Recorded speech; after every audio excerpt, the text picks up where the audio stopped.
welcome to the Front Office Podcast. I am your host, Marcus Cameron, and as always, our show is sponsored by Tees and Trees Clothing. Tees and Trees is where we stand on business. Good morning, good afternoon, good evening, whatever time you're checking out the show on YouTube or Spotify now. Shout out to Spotify. We appreciate the check-in, man. If you are already a subscriber, thank you. We appreciate you. We're going to keep the content coming. If you're not, you know the routine. Click the like, share, subscribe, follow, and share button. Share said twice. Share, share, share.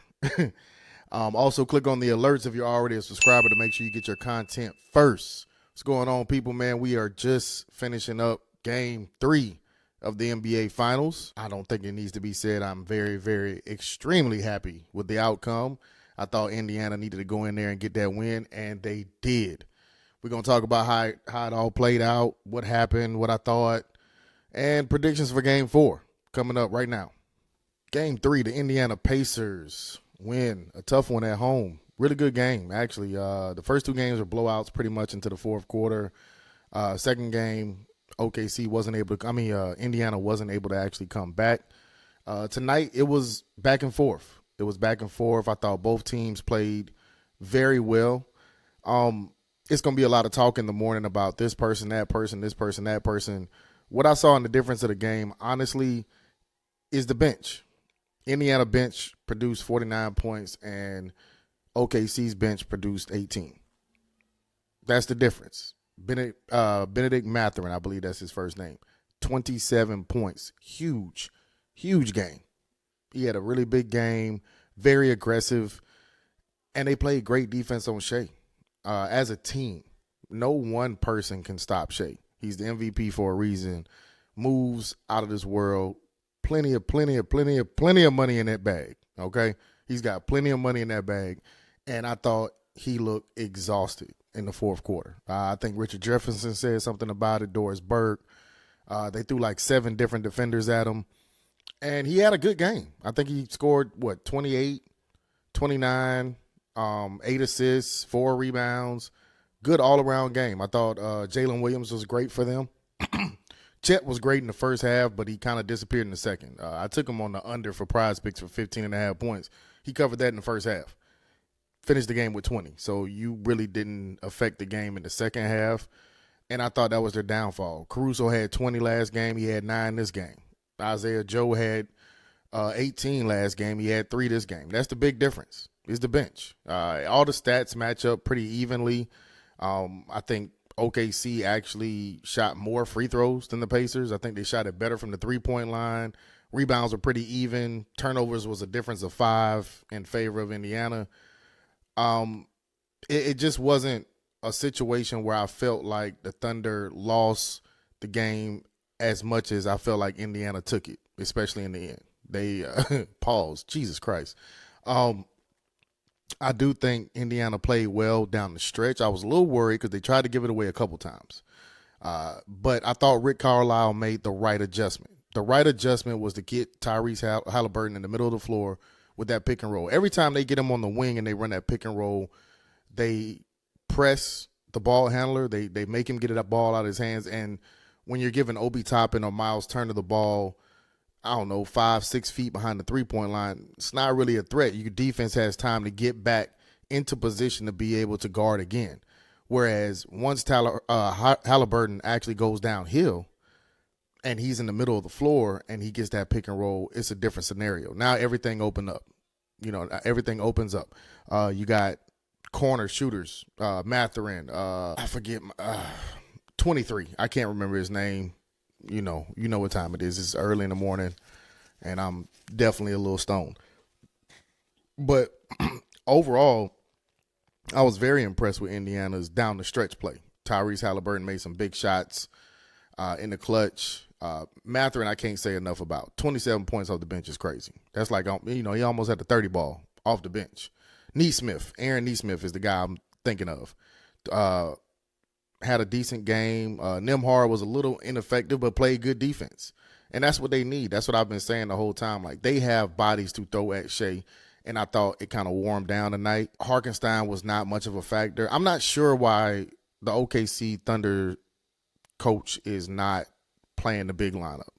I think he's scared of pace. Not even scared of it, but he's trying to prevent guys up and down the floor, and he feels like maybe Rick Carlisle is going to go slow or may play small ball, I should say. But I don't think that was the case in either game. I mean, it's been effective when it's been on the floor. I think Chet thrives in that offense. If you have Harkenstein down there, it allows Chet to be more natural, his position, which is a pick and pop guy. He's not really the pick and roll guy.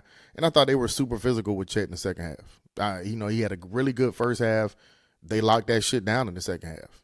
I mean, locked that shit down. So OKC's going to have to make some adjustments. This is the fun part of the finals. It's game to game. It's adjustments. It was a big adjustment. Not a huge adjustment, but big enough to affect the game, in my opinion. Getting Halliburton in the middle of the floor on that pick and roll offense. Also, Mathurin being super aggressive. TJ McConnell was great. Obi Toppin was great. Their bench outplayed, and I think that's going to be this kind of series. It's going to be this kind of series where the role players are going to make a difference in the wins. And like I said before, it's not about Halliburton taking more shots. It's about everybody else getting involved. When he gets everybody else involved, if everybody else is ultra aggressive, Indiana has an amazing chance to win this series. Right now, they're up 2-1, and they got another game in Indiana on Friday night. This is where you put all the pressure down. This is where you put your foot on their neck. You have to win this game, because if OKC wins that game and they go back, it makes for a great series, but the momentum is shifted. The momentum has shifted at that point, because going back to OKC off of a win is a big difference than OKC going back home off of a loss. It's a big difference. It's a huge difference. And if I'm Indiana, I'm happy about the win tonight. I'm super happy about the win, but I'm not overconfident. I understand they're going to come out and be ultra aggressive the next game. We got to do what we do, and we got to do it even better. If Indiana goes up 3-1, this series is over, in my opinion. If they go up 3-1, it's over. I said it. Pacers in 6, and that's exactly what it's going to be, because OKC is going to go home and win Game 5, and next thing you know, it's back to Indiana for Game 6. The pressure's still on OKC. It's even more on OKC now because of what happened tonight as far as the win. OKC, if they get that win tonight, you take the pressure off, you've stolen home court advantage back, and it's pretty much your series. Now, don't get me wrong. OKC is a very good basketball team. Great defensive team. I was looking at their defenses tonight, and I think the fact that OKC plays more of like a shell man defense and Indiana doesn't play a real shell man defense, they kind of just fly around all over the place. Sometimes some of their guys are undisciplined and in spots. Obi Toppin is very undisciplined defensively. He's not a bad defensive player, but what I mean by defensively, it was a play, and I can't remember, it was in the third or the fourth quarter, where Shay's driving the ball, and he comes up Jalen Williams is driving the ball, and he comes up to help, and he doesn't have his hands active. You know what I mean? He just kind of he stops in his tracks. He tries to hurry up and get back to Jalen Williams, but he doesn't have his hands up. And when Jalen Williams sees that, he zips the ball right by him. Chet dunked 2 points, and I think it put him up like 4 or 5 at that point in time. That's just a little bit undisciplined. When they are moving and they have active hands, they get a lot of turnovers, just like OKC. This is the perfect matchup for the finals as far as I'm concerned. It's not sexy to the general public, but it is a very, very good NBA Finals. And I wouldn't be surprised if OKC is able to get a win on Friday. I'm not picking them just yet. I'm going to make my pick before, I end the episode. But I do like what Rick Carlisle is doing with Tyrese Halliburton. I love the way TJ McConnell's playing. And they got another game at home. Again, I want to stress that. They have another game in Indiana.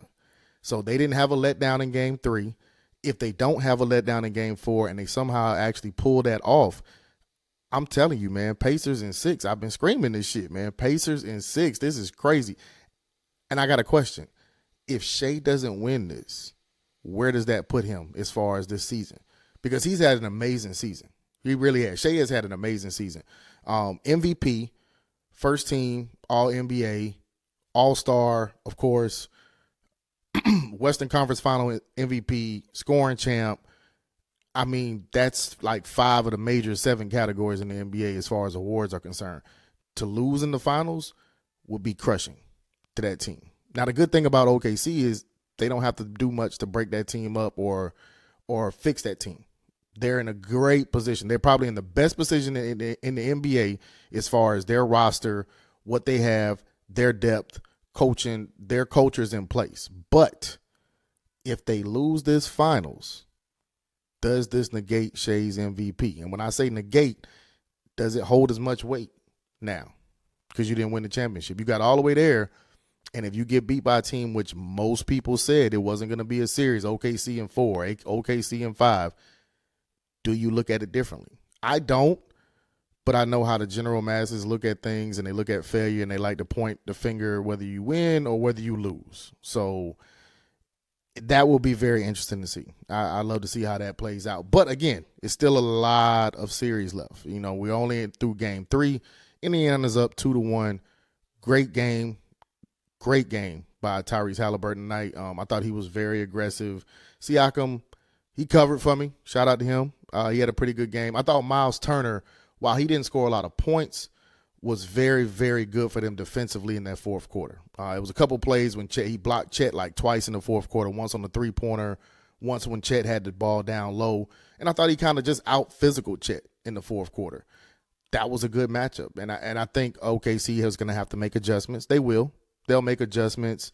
Quick turnaround to game 4. I think that benefits the Pacers, honestly. And matter of fact, you know what? I'm taking the Pacers in game 4, damn it.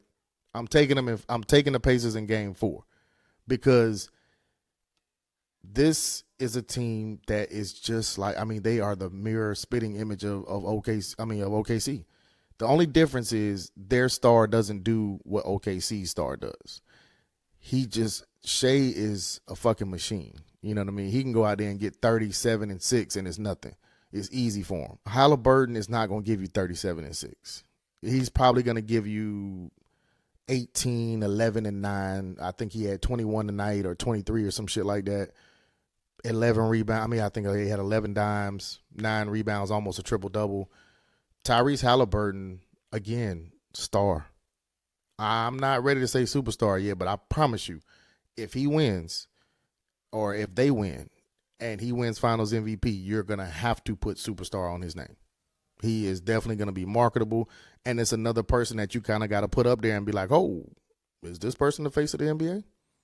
Is this new guy right here who didn't win MVP, had a subpar season, the new face of the NBA? He's marketable. Questionable dress as far as how he dresses, but definitely marketable. Very, very. That could change the dynamic of what we see. You know, Tatum's probably going to be out all next year. Ant lost. Shay, who was basically crowned the best player in the world, would have lost to him. That would be crazy. That would be crazy. That would be great for Indiana. I would love to see it. Again, the Front Office Podcast picked Indiana to win this series in 6. We said Tyrese Halliburton is going to win MVP. None of these things have come to fruition. It's very, very, very possible that Indiana loses this series. But I'm gonna stick to my guns, man. I'm gonna stay down to come up. Pacers win game 4, go up 3-1. OKC wins game 5. Pacers finish in 6. All right, that's what we're going with. That's my prediction. I will get another episode out on Saturday morning. No, I'm lying. It'll probably be Sunday. Maybe not even till Monday. I'm gonna be honest. It's Father's Day weekend. All the fathers out there who are involved in their kids' life, whether you're with the mom or you're not with the mom, if you're being a good dad, man, happy Father's Day to you. You know what I'm saying? Happy Father's Day to you. Enjoy your day. It is also Men's Mental Health Awareness Month. To all my fellas out there, hey, take a moment. Take a moment, breathe, pat yourself on the back, man. You did a damn good job. Happy Father's Day to the fathers out there. We will be back on Monday morning with a new episode reviewing Game 4 and hopefully a prediction for Game 5, man. I am your host, Marcus Cameron. This is the Front Office Podcast. Tees and Trees is the clothing line. Peace.